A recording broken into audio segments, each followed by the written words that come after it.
Once upon a time, there was a man by the name of René Descartes. Now, Descartes had an unfortunate condition. He was born in France. Adding on to this situation of woe, he was born in the 1500s, in 1596 to be precise. Now, while Descartes was blessed enough not to also be born as a peasant, this double whammy situation was enough to bring down even the toughest of men into a state of anguish. Thus, Descartes throughout his life fell into a state of paranoia and contemplation. After briefly distracting himself by inventing analytic geometry at the approximate age of 23, Descartes returned to France in order to sort out this fundamental question that bugged him. How do I know anything is real?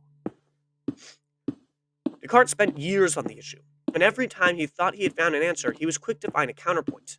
He had senses, but for all he knew, his senses were just playing tricks on him, telling him what he ought to believe. Anything reasonable, he figured, could only be the case because he was made to perceive that it was reasonable, when it may not actually be so. Once famously stating that 2 plus 3 could only be 5 if he kept thinking every time that he was getting 5, because he was designed that way. How could he know what was real and what was just a construct? As far as Descartes was concerned, he was just the plaything of some malevolent demon. So, Descartes finally decided enough was enough and had a revelation, and solved everything. I am, of course, kidding. He actually spent years, well until 1637, and at the age of 41, just to finally come up with this revolutionary answer. I think, therefore I am. In other words, don't feel too badly if you're stealing your mom's basement, because this man took 41 years to realize he has a brain, and this is after inventing a new form of math, mind you.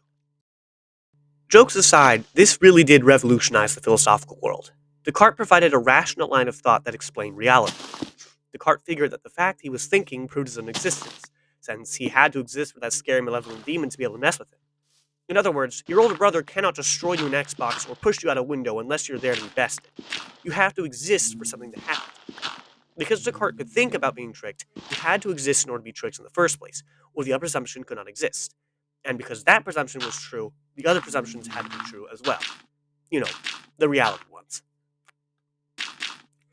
Minecraft is a game full of seemingly infinite possibilities.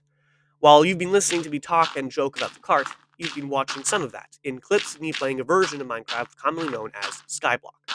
It's a simple premise with simple goals. You mine the blocks to place blocks to get more types of blocks to mine and place and continue your progression as far as you see fit. Skyblock, and more broadly, Minecraft, is a brilliant philosophical device. Aside from providing us entertainment and fun YouTube videos where we make fun of French people, Minecraft allows us to answer questions in ways we had never considered before. For example, how do we know what is real?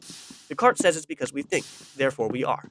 Okay, well, does the Minecraft character think? It would not seem so. After all, it's just code in a computer game.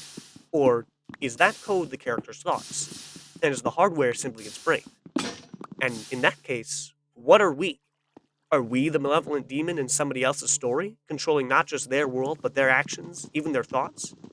What, to the character, is Skyblock? An infinite void with a handful of islands that float about with few renewable resources? Do they feel when the code says to take damage? Do they understand what the code means when they die, when we mess up? This sounds very silly, of course, but then consider it to your own life. What if Descartes was right?